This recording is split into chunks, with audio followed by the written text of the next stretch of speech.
warahmatullahi wabarakatuh. Waalaikumsalam warahmatullahi wabarakatuh.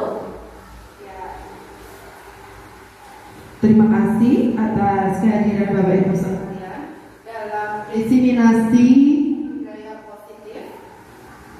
Pada sesi ini, sebelum kita mulai, kita berdoa dulu menurut agama dan kepercayaan masing-masing. Berdoa disilakan.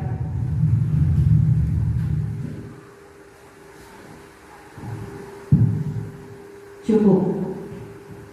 Baik. Untuk lebih semangat dan mencairkan suasana, kita yel-yelkan moto dari sekolah kita. Ekspansi happy. Baik. Apa kabar Bapak Ibu? Semangat? Sehat? Mana semangatmu? Oke, semangat semua. Baik. Saya akan memperkenalkan dulu. Baik, Pak Udan, mari silakan duduk. Ya, menempatkan diri.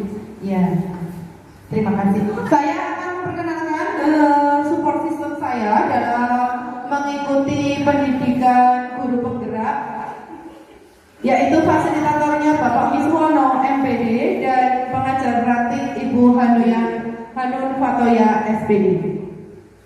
Saya akan memulai diseminasi pada siang hari ini dengan pantun. Sakit perut jangan ditahan, karena banyak makan sisi.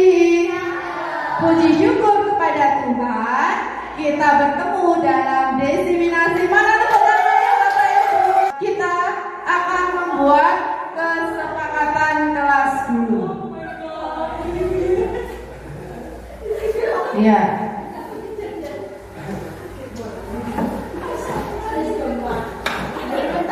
Ya, untuk keyakinan kelas, mari kita buat bersama-sama untuk supaya diseminasi pada hari ini berjalan dengan lancar. Nanti saya akan membagikan stick note dan spidol. Bapak Ibu, saya mohon untuk menuliskan keyakinan atau kesepakatan kelas pendapat Bapak Ibu untuk berjalannya diseminasi pada hari ini supaya lancar. Ya.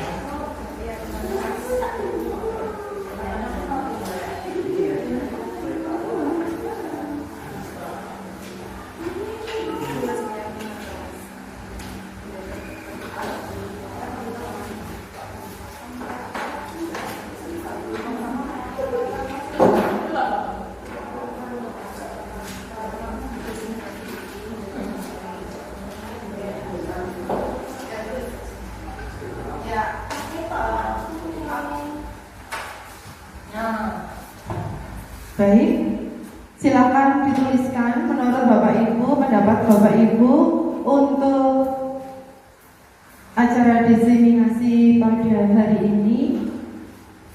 Apa yang Bapak Ibu inginkan, harapkan, silakan ditulis. Jika sudah, silakan ditempel. Sudah? Apa? Oh sudah. Minta tolong Pak Guntur untuk ditempel. Baik. Ya, silakan maju untuk menempel. Ya, sudah. Nanti kita akan sepakati bersama-sama.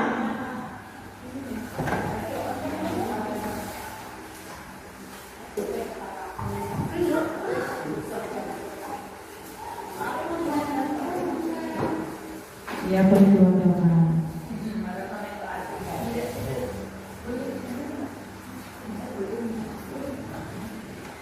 Baik, terima kasih. Saya akan membacakan dulu keyakinan kelas menurut Bapak Ibu yang pendapat dari Bapak Ibu. Yang pertama, on time. Yang kedua, mengangkat tangan jika ingin bertanya. Yang ketiga on time. Kemudian yang keempat tepat waktu. Tidak boleh membuang sampah sembarangan. Disiplin.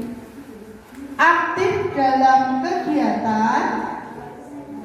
Menghormati. Jujur. Kemudian disiplin dan tanggung jawab. Jadi Bapak Ibu, kita sepakati bersama-sama. Jika saya mohon tepuk 2 kali jika Bapak Ibu sepakat. Ini adalah pendapat dari Bapak Ibu sekalian. Nanti selama diseminasi ini diharapkan kita disiplin waktu, tepat waktu. Apakah setuju? Baik, tepuk tangan 2 kali. Baik, disiplin, on time. Baik, yang kedua, aktif dalam kegiatan dengan cara angkat tangan jika ingin bertanya. Apakah sepakat? Baik, sepakat, beri tepuk 2 kali. Oke, yang ketiga adalah tidak boleh membuang sampah sembarangan. Berarti kita harus menjaga kebersihan. Sepakat Bapak Ibu? Sepakat. Tepuk 3 kali. Terima kasih. Kemudian saling menghormati. Sepakat? Tepuk 4 kali. Baik, kita sepakati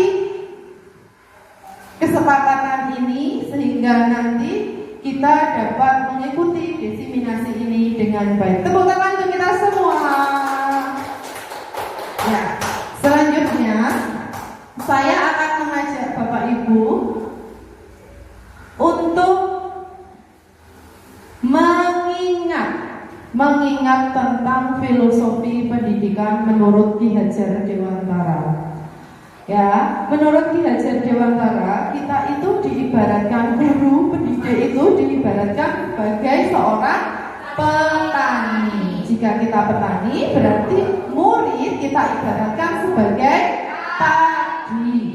Nah, tugas kita, apakah kita bisa mengubah padi menjadi tembakau atau padi menjadi jagung? Tidak. Nah, terus tugas kita apa kalau tidak bisa mengubah? Merawat, menuntun, ya, menjaga. Baik. Nah, tugas kita itu tidak bisa mengubah, hanya bisa menuntun. Menuntun apa? Kodrat alam dari peserta didik. Kodrat alam itu apa? Bakat dan minat yang peserta didik punya. Kita asah. Kemudian kita jaga, kita rawat dengan cara apa? Dengan cara kita memberikan ruang dan kesempatan peserta didik dengan fasilitas ekstrakurikuler. Di sini ada bakat dan minat yang nantinya bisa memfasilitasi peserta didik untuk mengembangkan potensi yang dimilikinya. Seperti itu. Kemudian Bapak Ibu masih ingat apa visi dari sekolah kita? Baik, cikal itu adalah suatu singkatan. C-nya apa Bapak Ibu? Cerdas. I-nya apa? Beriman. K. Kreatif. A. Berakhlak mulia. L. Berwawasan lingkungan. Nah, dari visi sekolah yang telah dirumuskan bersama, kita sebagai pendidik agar bisa mencapai visi tersebut sampai pada target kepada anak, tugas kita yaitu menuntun, kembali menuntun anak agar bisa mencapai visi tersebut, agar anak bisa cerdas, beriman, kreatif, berakhlak mulia, dan berwawasan lingkungan. Terus bagaimana cara menuntun itu agar mencapai visi? Dengan menerapkan budaya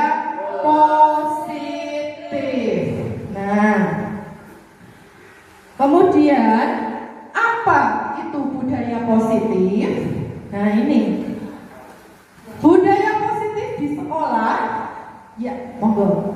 Budaya positif di sekolah yaitu nilai-nilai dan kebiasaan di sekolah yang berpihak pada murid agar mereka dapat berkembang menjadi pribadi yang memiliki kebajikan universal.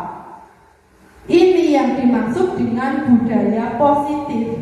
Jadi nilai-nilai dan kebiasaan yang diterapkan di sekolah, kebiasaan itu harus berpihak pada murid.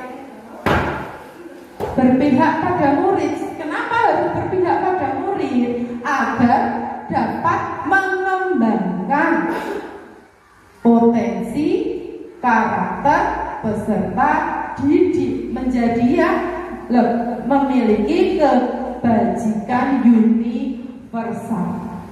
Kemudian apa itu kebajikan universal? Kebajikan universal itu adalah nilai-nilai luhur yang mulia. Nah, untuk kebajikan universal dalam lingkup pendidikan ini sudah dirumuskan dalam 6 dimensi profil pelajar Pancasila. Apa itu Bapak Ibu 6 dimensi profil pelajar Pancasila? Silakan mau berpendapat angkat tangan. Masih ingat? Beriman dan bertakwa kepada Tuhan Yang Maha Esa. Kemudian berkebinekaan global. Ini Bapak Ibu masih ingat? Belajar Pancasila bersama-sama yuk supaya ingat. 3, 2, 1. Belajar Pancasila, beriman dan bertakwa pada Tuhan Yang Esa dan berakhlak mulia, berkebinekaan gotong royong mandiri, kreatif dan bernalar kritis. Baik, itu adalah nilai kebajikan universal dalam bidang pendidikan. Ada 6 dimensi profil pelajar Pancasila. Ya. Nah, budaya positif itu muncul dari motivasi internal yang kuat. Jadi muncul dari dalam diri yang kuat. Kemudian menggali potensi diri menuju sebuah tujuan yang bermakna. Yang ketiga, mengontrol diri, menguasai untuk memilih tindakan sesuai kebajikan universal. Memilih tindakan yang sesuai, kalau dalam bidang pendidikan ya sesuai dengan profil pelajar Pancasila.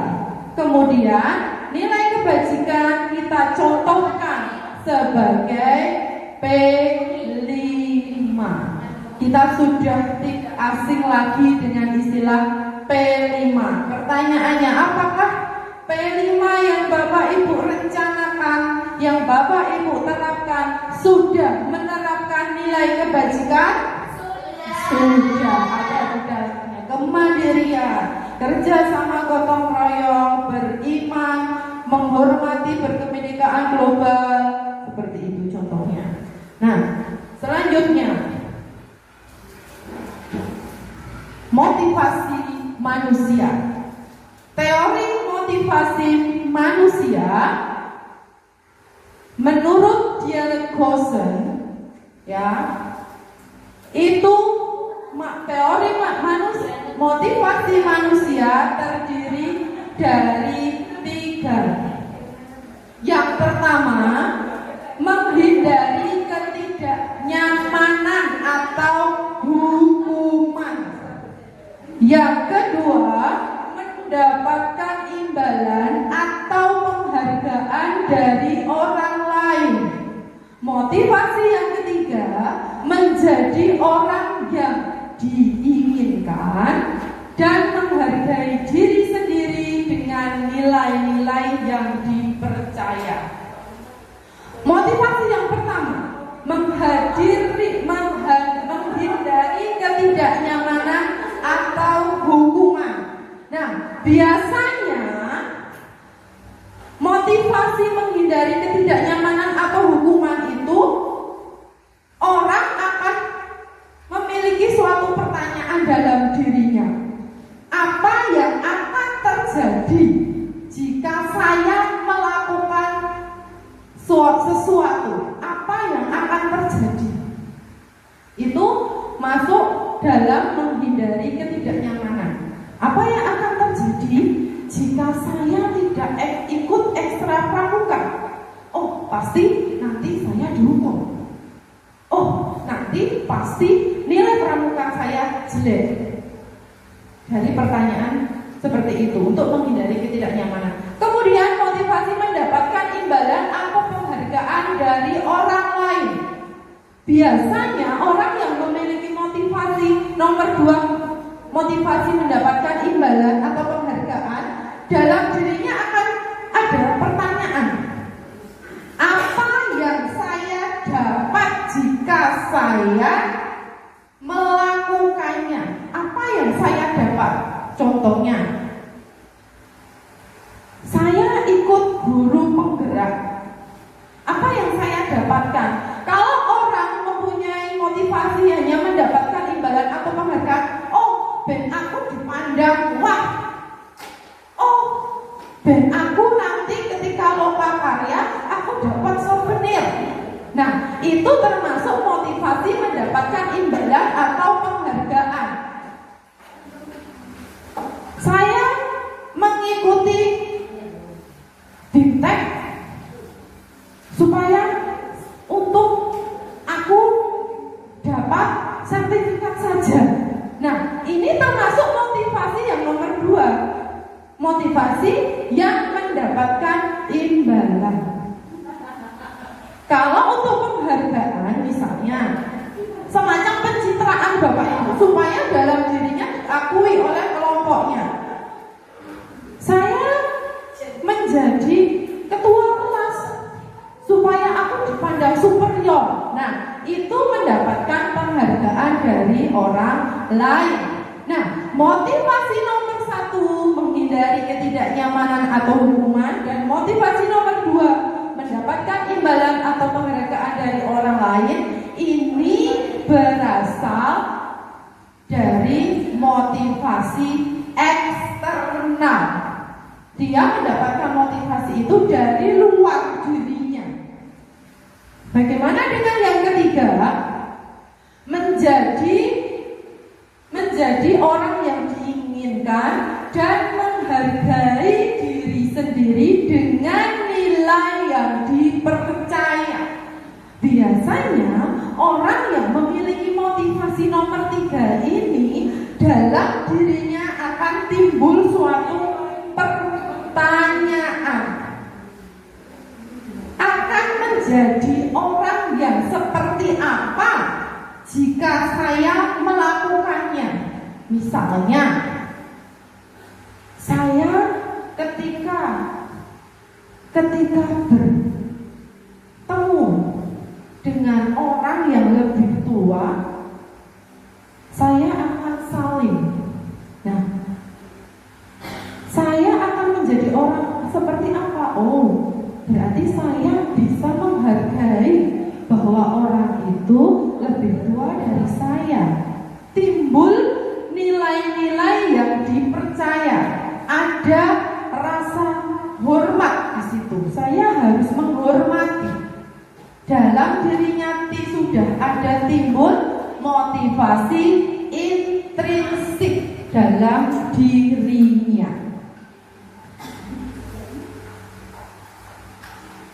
Ya, kesimpulan teori motivasi ini berdasarkan ketiga alasan tersebut, tindakan pendisiplinan dengan melakukan hukuman atau memberi imbalan bisa disebut motivasi eksternal. Jadi yang nomor 1 dan 2 tadi timbul karena motivasi dari luar. Dalam hal tersebut tidak akan bertahan lama karena muncul dari luar dirinya. Nah, barangkali dengan hukuman dan imbalan siswa memang menjadi patuh, ya. Tapi kepatuhan itu hanya sementara dan kedisiplinan yang diterapkan tidak mengubah karakter siswa menjadi kuat. Jadi hukuman, imbalan, penghargaan, reward itu memang bisa menjadikan seseorang menjadi patuh. Tetapi patuhnya itu hanya sementara karena dia melakukan hal tersebut, kepatuhan itu hanya untuk mendapatkan sesuatu dari luar dirinya.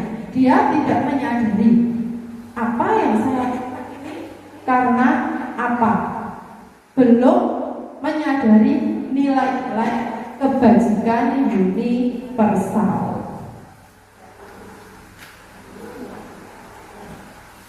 Nah, kebutuhan dasar manusia. Ada berapa Bapak Ibu? 5. Baik. Apa toh itu kebutuhan dasar manusia? Kebutuhan dasar manusia itu perilaku manusia yang memiliki suatu tujuan. Bahkan setiap kesalahan yang dilakukan peserta didik pasti memiliki alasan atau pemenuhan kebutuhan dasar manusia. Di sini ada 5 kebutuhan dasar manusia. Yang pertama apa Bapak Ibu? Kebutuhan bertahan hidup atau survival, seperti makanan, tempat tinggal, pakaian. Nah, yang kedua, kebutuhan akan cinta kasih. Setiap orang pasti membutuhkan cinta kasih. Kemudian kebutuhan penguasaan, butuh pengakuan. Kemudian yang kelima, kebutuhan kebebasan, kebutuhan akan pilihan, dan kebutuhan akan kesenangan. Pertanyaannya, jika seseorang tidak terpenuhi 5 kebutuhan dasar ini, apa yang akan terjadi Bapak Ibu? Melakukan perilaku yang tidak sesuai, yang menyimpang. Seseorang akan melakukan suatu kesalahan. Nah,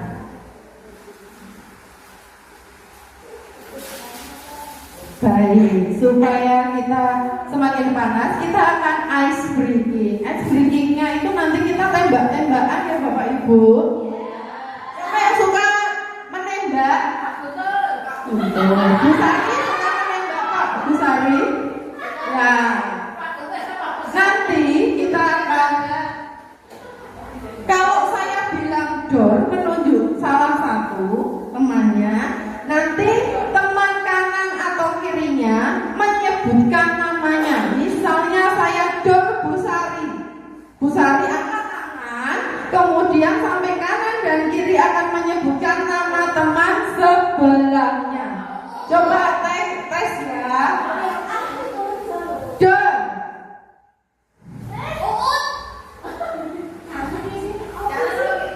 Bu, iya. Ya, menyebutkan nama teman sebelah. Iya, menyebutkan Bu Erna menyebutkan Bu Tias. Begitu ya, siap Bapak Ibu? Siap ya? Nah, iya, menyebutkan kanan kirinya, tetapi menyebutkannya bukan nama dirinya, bukan menyebutkan yang di door, menyebutkan ya. Iya, coba door. Bu Desi angkat tangan. Terus Bu Narti menyebutkan, Bu Yulia menyebutkan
kawan-kawan ya.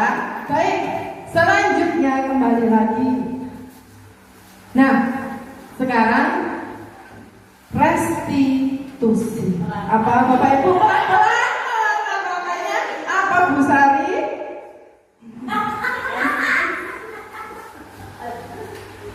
Restitusi. Terus ya, restitusi, jangan kesleo. Restitusi, apa itu restitusi? Kembali lagi, jika seseorang salah satu dari kelima kebutuhan dasarnya tidak terpenuhi, maka seseorang itu bisa melakukan suatu kesalahan. Maka kita perlu mengenal adanya restitusi. Apa itu restitusi?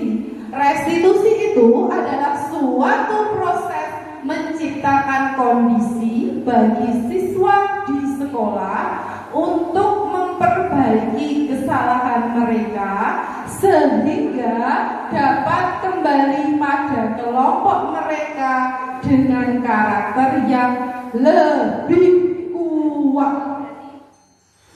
Jadi, oh ya, monggo absen dulu.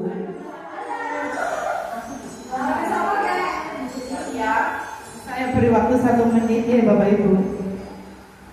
Absen dulu.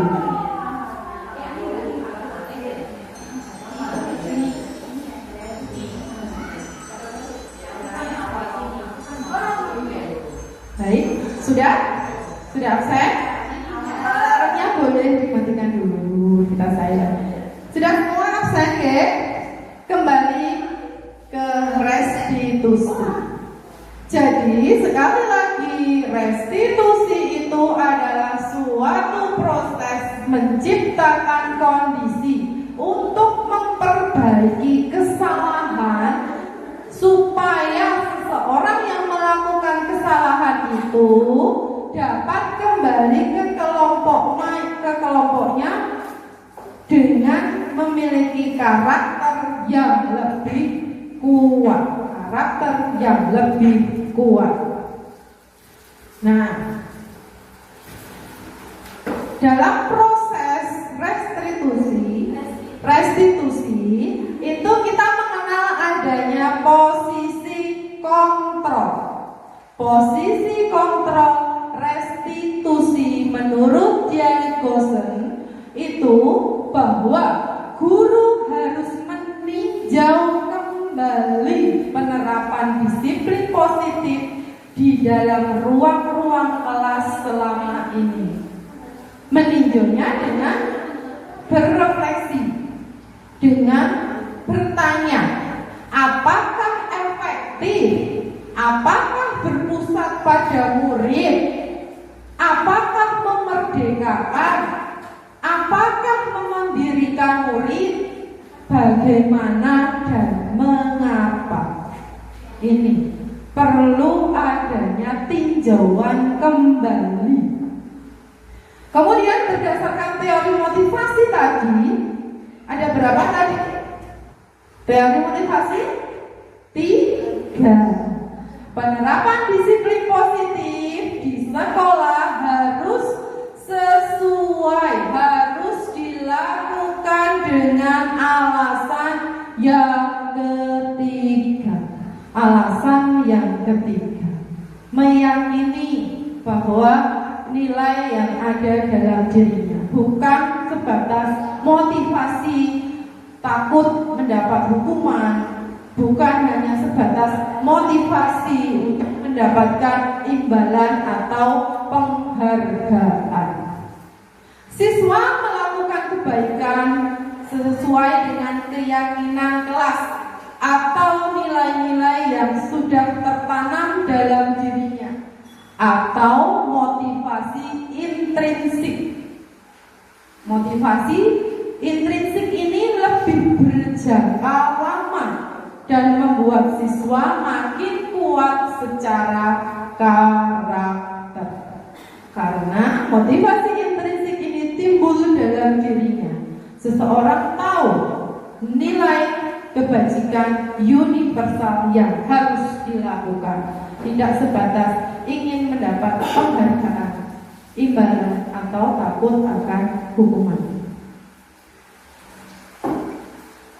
Ada 5 posisi kontrol menurut Diana Gosser. Yang pertama, posisi kontrol sebagai penghukum. Yang kedua, pembuat rasa bersalah. Yang ketiga, sebagai teman. Yang keempat, pemantau. Dan yang kelima, sebagai manajer. Apa itu posisi kontrol penghukum, pembuat rasa bersalah, teman, pemantau, atau manajer? Kita akan kupas satu-satu.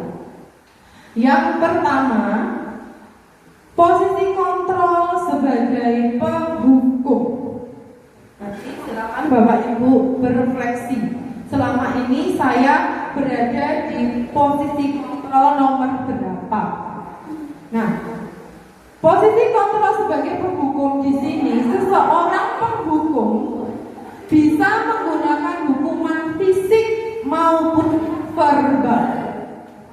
Orang-orang yang menjalankan posisi penghukum senantiasa mengatakan bahwa sekolah memerlukan sistem atau alat yang dapat lebih menekan murid lebih dalam lagi. Nah, dalam posisi ini guru biasanya berkata apa ya? Bisa minta tolong Bu Desi membacakan. Guru yang menerapkan posisi ini akan berkata bagaimana Bu dalam posisi kontrol sebagai penghukum? Itu berada, ya. Patuhi aturan sekolah atau awas. Kamu selalu saja salah. Selalu, pasti selalu yang terakhir selesai. Menghayati sekali ya Bapak Ibu. Tepuk tangan untuk Bu Desi, terima kasih. Nah, ini adalah posisi kontrol sebagai penghukum. Biasanya guru ini selalu berkata seperti ini. Apakah sering Bapak Ibu mengatakan seperti ini di dalam kelas? Sering. Berarti dalam posisi sebagai apa Bu Sari? Penghukum. Ya, biasanya menghukum menggunakan verbal atau fisik, hukuman fisik. Kalau dulu biasanya bapak-bapak zaman dahulu saya SD biasanya, ya silakan kalau terlambat 5 menit berdiri di pojokan sampai istirahat selesai, push up. Nah, berarti guru zaman dahulu itu menerapkan posisi kontrol sebagai penghukum. Zaman sekarang apakah masih ada Bapak Ibu? Masih sekali banyak. Mungkin kalau sempat hukuman fisik ya tidak terlalu, tetapi secara verbal, secara tidak langsung kita menempati pada posisi kontrol sebagai penghukum, menekan ya. Kemudian posisi kontrol yang kedua apa Bapak Ibu? Pembuat apa Bu Yulia? Pembuat rasa bersalah. Silakan Bapak Ibu introspeksi, merefleksi. Saya nanti dalam posisi kontrol yang nomor berapa? Nah, pembuat rasa bersalah. Dalam posisi ini, guru akan bersuara lebih lembut. Kalau tadi langsung sebagai penghukum itu, ya, dia akan lebih lembut. Tetapi pembuat rasa bersalah akan membuat keheningan yang membuat orang lain merasa tidak nyaman, merasa bersalah atau rendah diri. Jadi dia memang lembut, tetapi dia dapat membuat suasana orang itu merasa tidak nyaman. Ya, dengan mengatakan seperti apa Bu Yulia? Coba. Ibu sangat kecewa sekali dengan kamu. Beberapa kali Bapak harus memberitahu kamu ya. Gimana coba kalau orang tuamu yang begini? Apakah bisa untuk diam dulu? Nanti ibu dimarahin ke kepala sekolah. Betul sekali, seperti itu. Ibu sangat kecewa sekali dengan kamu. Nah, jadi suaranya itu lembut, tidak meledak-ledak, tidak. Tetapi dalam posisi kontrol pembuat rasa bersalah biasanya menekankan kepada intimidasi. Jadi berapa kali Bapak harus memberitahu kamu ya? Dengan seperti itu. Jadi anak atau seseorang itu akan merasa, situasinya sudah tidak nyaman lagi. Dia akan langsung deg-degan. Nah, gimana coba kalau orang tuamu tahu kalian begini? Apakah bisa untuk diam dulu? Nanti ibu dimarahin ibu kepala sekolah. Seperti itu. Nah, posisi kontrol pembuat rasa bersalah ini membuat siswa merasa tidak berharga karena dia telah mengecewakan orang lain. Selanjutnya, yang ketiga, posisi kontrol sebagai apa, Bu Nur? Sebagai teman. Nah, dalam posisi kontrol sebagai teman, guru pada posisi ini tidak akan menyakiti murid. Tidak akan menyakiti murid. Namun, ada namunnya. Namun akan tetap berupaya mengontrol murid melalui usaha ajakan atau persuasi. Posisi kontrol pada guru bisa negatif ataupun positif. Positif di sini hubungan baik yang terjadi antara guru dan murid. Biasanya akan berkata seperti apa, Pak Guntur? Minta tolong Pak Guntur. Sebagai teman. Ayo bantulah demi Bapak ya. Ayo ingat tidak bantuan Bapak selama ini. Ya sudah, tidak apa-apa, nanti Ibu bantu bereskan. Terima kasih, teman tangan Pak Guntur. Nah, tepat sekali. Dalam posisi kontrol sebagai teman ini ya, tidak akan menyakiti murid. Tidak akan menyakiti murid. Nah, di sini ada hubungan baik yang terjalin antara guru dan murid.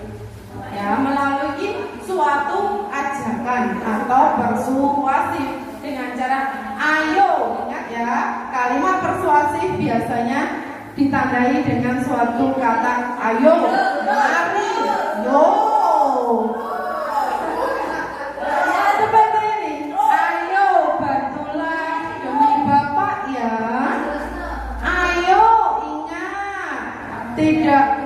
Ayo ingat, tidak bantuan Bapak selama ini. Ya sudah, tidak apa-apa, nanti Ibu bantu bereskan. Nah, walaupun dalam posisi kontrol sebagai teman tidak menyakiti murid, tetapi ada sisi negatif dalam posisi kontrol sebagai teman, yaitu murid merasa tidak mau lagi berusaha. Karena apa? Karena murid akan ketergantungan pada guru jaga ke. Karena selalu ditawari dengan pilihan bantuan yang memudahkan murid sehingga murid tidak mandiri. Seperti itu. Nah, selanjutnya posisi kontrol yang keempat sebagai apa? Bu Erna minta Pemantau. sebagai pemantau. Nah, memantau di sini berarti mengawasi. pada saat kita mengawasi, kita bertanggung jawab atas perilaku orang yang kita awasi. Kita pernah menjadi pengawas ujian Bapak Ibu? Pernah, pasti guru selalu pernah pakai tampisan Jogo PTS atau PAS. Nah, kita memposisikan seperti ini. Kita mempunyai tanggung jawab perilaku murid-murid yang kita awasi. Posisi pemantau berdasarkan pada peraturan-peraturan dan konsekuensi.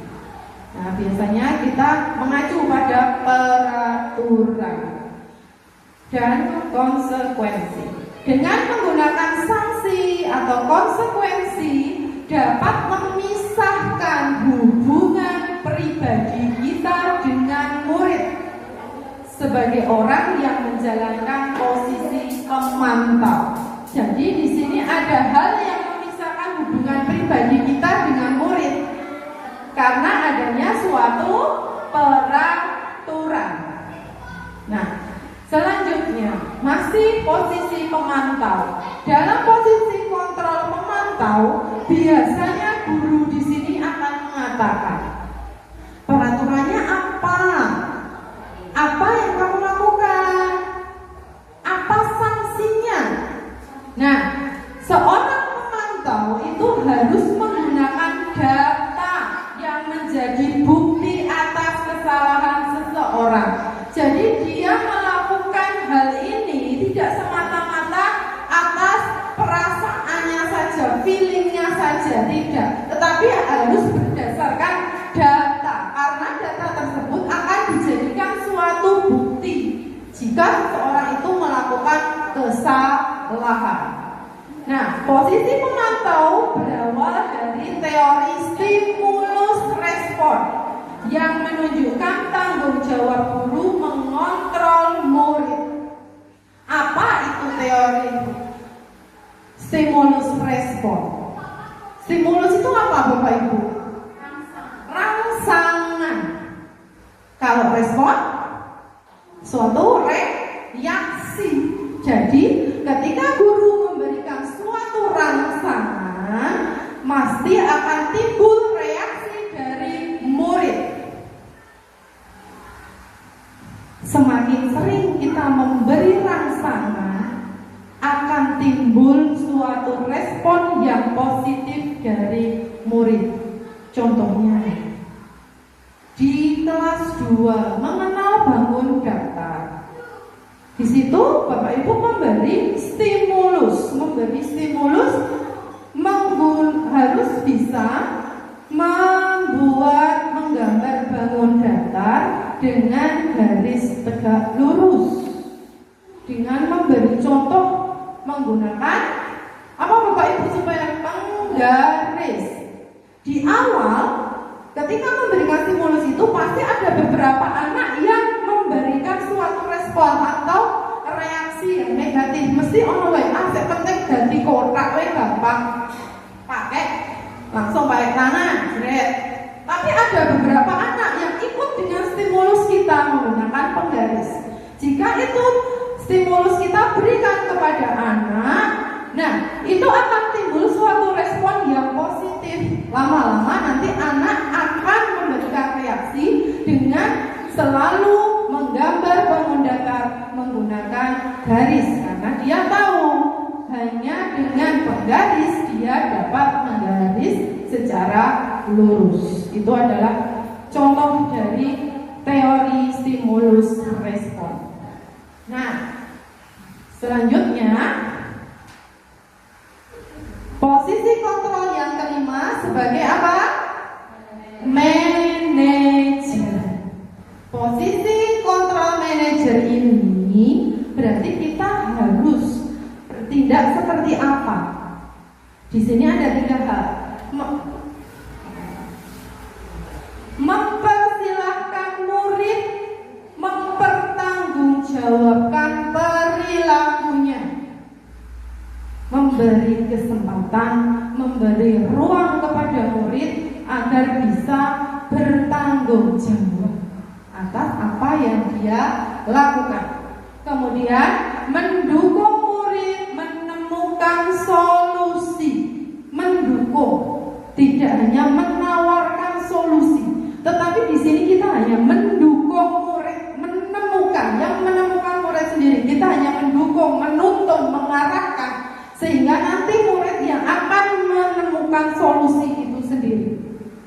Kemudian mengajak murid menganalisis kebutuhan dirinya. Kita mengajak supaya anak tahu apa yang dibutuhkan dalam dirinya. Nah, dalam menerapkan 5 posisi kontrol ini, kita harus mengacu pada restitusi. Ada segitiga restitusi. Nah, di sini ada tahapan yang pertama. Apa itu Bapak Ibu? Bisa terbaca? Menstabilkan identitas. Di sini bisa dilihat. Anggap ini guru. Ini yang gambar besar ini sebagai guru. Kemudian merangkul anak ini, kecil ini yang tertunduk, merangkul. Kemudian menstabilkan identitas. Kemudian yang kedua apa? Validasi tindakan yang salah. Memvalidasi benar apa? Kemudian yang ketiga adalah menanyakan keyakinan. Nah, tahap pertama menstabilkan identitas. Pada tahap ini kita perlu menyadarkan kepada peserta didik bahwa kita semua termasuk guru itu pernah melakukan kesalahan. Di sini tujuannya agar bisa menenangkan murid bahwa yang membuat kesalahan itu di dunia ini tidak hanya kamu saja, Bu Guru juga pernah, semua orang pernah melakukan kesalahan tersebut. Tujuannya dalam menstabilkan identitas ini. Ben stabil. Iya, ben ayam. Oh, ternyata Bu Guru juga pernah ya seperti ini. Kemudian yang kedua, tahap kedua adalah validasi tindakan. Di sini pada tahap ini kita memahami alasan atau kebutuhan dasar yang ingin dipenuhi siswa. Alasannya apa? Nanti dari situ kita akan tahu kebutuhan dasar yang ingin dipenuhi siswa. Oh, ternyata kebutuhan dasar yang ingin dipenuhi adalah kasih sayang, rasa kesenangan, seperti itu. Kemudian yang ketiga, tahap dari segitiga restitusi yang terakhir adalah menanyakan keyakinan. Di sini siswa diingatkan mengenai keyakinan kelas yang sudah disepakati. Kemudian ditanya solusi terbaik menurut mereka.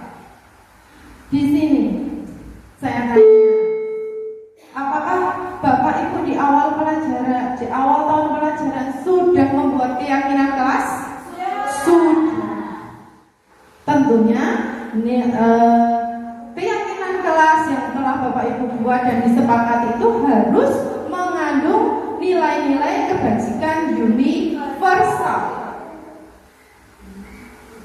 Sehingga keyakinan yang Bapak Ibu telah sepakati ini tadi, ketika Bapak Ibu mendapatkan siswa yang mendapati kesalahan, dapat diterapkan untuk mengingatkan kembali keyakinan kelas yang telah dibuat apa, sehingga nanti pada tahap menanyakan keyakinan ini Bapak Ibu hanya menanya solusi terbaik menurut mereka.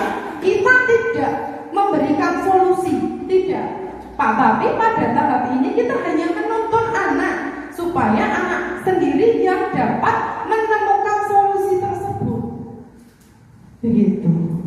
Jadi tidak semata-mata kita yang memberikan solusi, tidak. Kita hanya menuntun. Kita memperdomani anak supaya mereka mencari solusi yang tepat atas permasalahan yang mereka hadapi. Kemudian keyakinan kelas. Semua sudah pernah buat ya? Sudah. Nah, dalam keyakinan kelas itu, apakah keyakinan kelas yang telah Bapak Ibu buat sudah mengandung nilai-nilai kebajikan universal? Nah, karena keyakinan kelas itu, suatu keyakinan itu harus mengandung nilai-nilai kebajikan universal yang disepakati. Jadi tidak semata-mata yang membuat guru, tetapi kita tawarkan kepada anak-anak pendapat anak-anak, kemudian kita nanti menuntun apakah pendapat anak itu mengandung nilai kebajikan universal atau tidak. Tugas kita di sini Bapak Ibu dalam membuat keyakinan kelas, mengarahkan supaya yang mereka yakini, yang mereka sepakati mengandung nilai kebajikan universal. Nah, keyakinan kelas itu bersifat abstrak, atau tidak bisa diraba, tidak bisa disentuh, abstrak, dia tidak kelihatan, tidak bisa kita pegang. Nah, keyakinan kelas bersifat abstrak daripada peraturan yang rinci dan konkret. Kalau peraturan itu sudah diri banyak sekali. Jangan membuang sampah sembarangan, jangan terlambat, harus ini, harus itu. Nah, tetapi dalam keyakinan kelas ini bersifat abstrak. Keyakinan kelas mengandung kalimat positif. Coba nanti Bapak Ibu silakan direfleksi kembali. Kemarin keyakinan kelas yang dibuat, apakah sudah mengandung kalimat positif atau masih ada kalimat negatif? Jangan membuang sampah sembarangan. Apakah ini termasuk keyakinan kelas? Kalau dari kriteria ini tidak.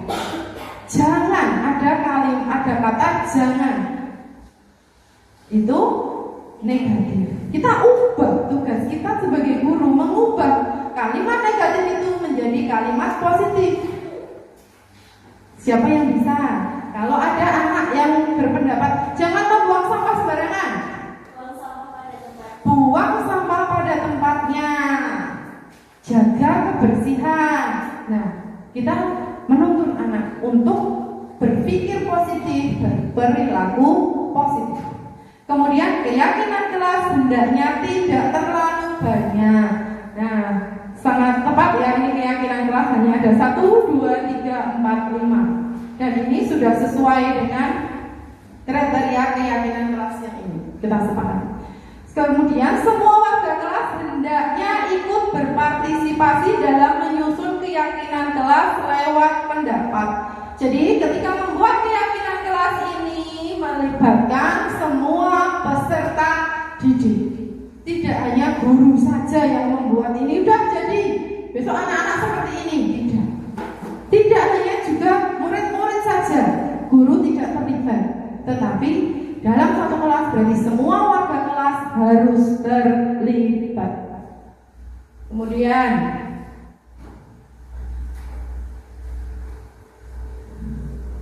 ya, keyakinan kelas dalam membentuk keyakinan kelas ada langkahnya Bapak Ibu. Apakah langsung guru menuliskan ini terus anak-anak menulis seperti itu? Tidak. Ada caranya. Aturannya yang pertama itu adalah mempersilahkan warga kelas untuk mencurahkan pendapat mengenai peraturan yang perlu disepakati. Tadi kita sudah simulasi secara tidak sadar. Saya memberikan post-it ke Bapak Ibu. Bapak Ibu menuliskan masing-masing satu-satu, ya loh, itu pendapat dari Bapak Ibu sekalian. Nah, ini masuk pada tahap yang pertama, mempersilahkan warga kelas mencurahkan pendapat mengenai peraturan yang perlu disepakati. Boleh saja, misalnya Bapak Ibu tidak punya post-it, dengan cara musyawarah klasikal. Angkat tangan, siapa? Ditulis. Kalau sudah siap dengan post-it atau media yang lain, boleh ditempel seperti itu sebagai contoh. Kemudian pada tahap selanjutnya yaitu mencatat masukan dari peserta didik. Ya. Mencatat masukan para murid di papan tulis atau di kertas. Ketika nanti klasikal, Bu, ada yang katakan silakan, ada yang menulis. Misalnya kelas tinggi, boleh ada kalau misalnya sudah dibentuk kepengurusan kelas, sekretarisnya menulis 1, 2, 3. Kalau kelas rendah biasanya gurunya yang menuliskan. Atau boleh saja nanti sudah menulis, tadi tinggal ditempel. Nah, kemudian yang ketiga adalah ganti kalimat negatif menjadi positif. Jika ditemui pendapat dari peserta didik yang masih menggunakan kalimat negatif, tugas kita adalah menuntun supaya dan menghasilkan menjadi kalimat positif. Tadi sudah juga simulasi. Jangan buang sampah sembarangan, diganti, jagalah kebersihan, buanglah sampah di tempatnya. Nah, kemudian tinjau kembali pernyataan, ditinjau lagi yang telah tadi dituliskan, kemudian kita review lagi, kita baca satu persatu, kita kategorikan. Oh, ini masuk disiplin waktu. Oh, ini termasuk disiplin berpakaian. Sehingga nanti keyakinan kelas itu tidak terlalu banyak, karena kita menggolongkan dari pendapat-pendapat sekian puluh murid itu kita ringkas. Nah, ini pada tahap tinjau kembali pernyataan. Kemudian ajak peserta didik menemukan nilai kebajikan universal.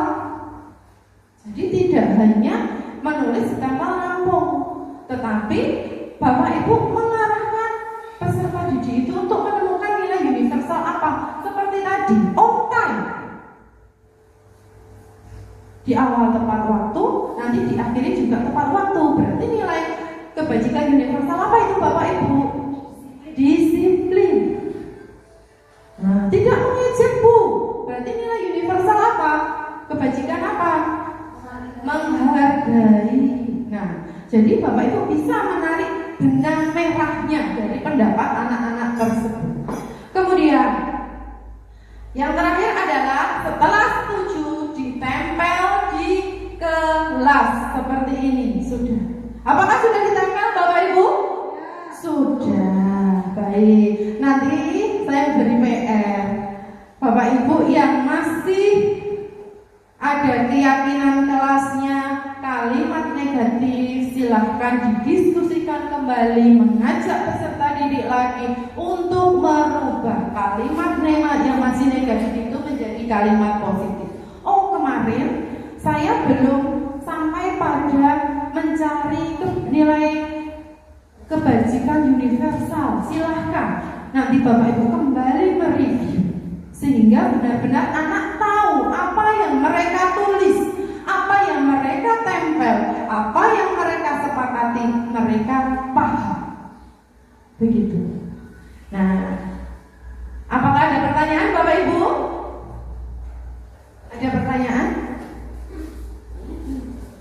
Ada tidak? Aman? Ada pertanyaan? Apa? Aman ya? Oh, ada. Apa? Terima kasih atas waktu yang sudah diberikan kepada saya. Ya, begini Bu Niken mengenai keyakinan kelas. Apakah keyakinan kelas itu harus satu? Kita kan satu ajaran nih. Jadi seperti itu terus. Apakah bisa kita referensikan untuk dirubah kembali seperti itu. Baik, jadi kita kan di awal tahun pelajaran sudah membuat keyakinan kelas seperti itu. Terus setelah mendapatkan diseminasi pada hari ini, begitu paham, terus tidak ada yang sesuai, Ya, apakah bisa diganti atau ditinjau kembali? Ya, boleh. Karena kemarin Bapak Ibu kan belum tahu prosedur pembentukan keyakinan kelas itu seperti apa. Mungkin masih ditemui adanya kalimat negatif, ya toh Bapak Ibu? Ya, jangan membuang sampah sembarangan. Ya toh, harus datang tepat waktu.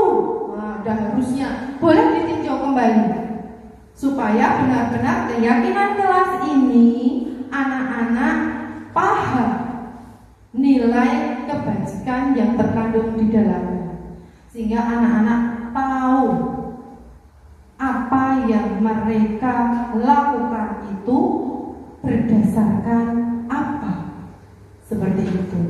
Jadi monggo yang tadi kembali saya beri PR kepada Bapak Ibu, ditinjau kembali, didiskusikan kembali boleh. Karena kemarin Bapak Ibu belum paham ya untuk prosedurnya ini. Yang lainnya apakah ada? Jelas Bapak Ibu? Jika jelas beri saya tepuk 3 kali. Baik, terima kasih, pintar, luar biasa sekali ekspansi. Karena tidak ada pertanyaan, saya punya door prize pantun. Pantunnya, duduk di meja sambil makan. Boleh. Pemandangannya hutan ilalang. Beribu terima kasih kami haturkan teruntuk Bapak Ibu yang sudah datang. Tepuk tangan untuk kita semua.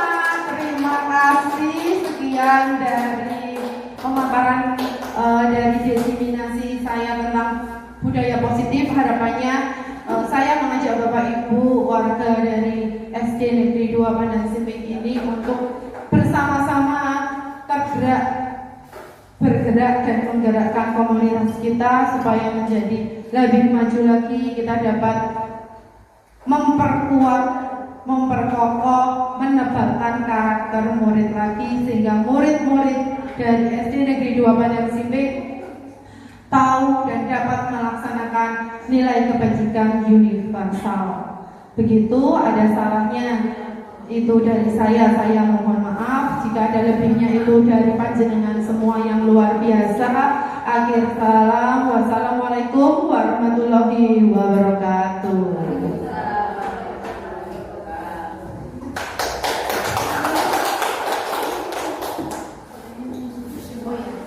Minta dokumen foto dulu ya Bapak Ibu.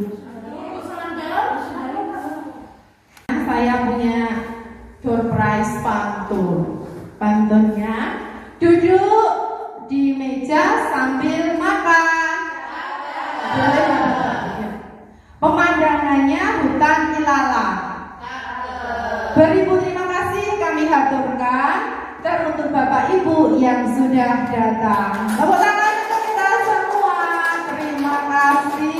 Sekian dari pemaparan dari diseminasi saya tentang budaya positif. Harapannya saya mengajak Bapak Ibu warga dari SD Negeri 2 Pandan Simping ini untuk bersama-sama bergerak dan menggerakkan komunitas kita supaya menjadi lebih maju lagi. Kita dapat memperkuat, memperkokoh, menebalkan karakter murid lagi, sehingga murid-murid dari SD Negeri 2 Pandan Simping tahu dan dapat melaksanakan nilai kebajikan universal. Begitu, ada salahnya itu dari saya mohon maaf. Jika ada lebihnya itu dari panjenengan semua yang luar biasa. Akhir salam, wassalamualaikum warahmatullahi wabarakatuh.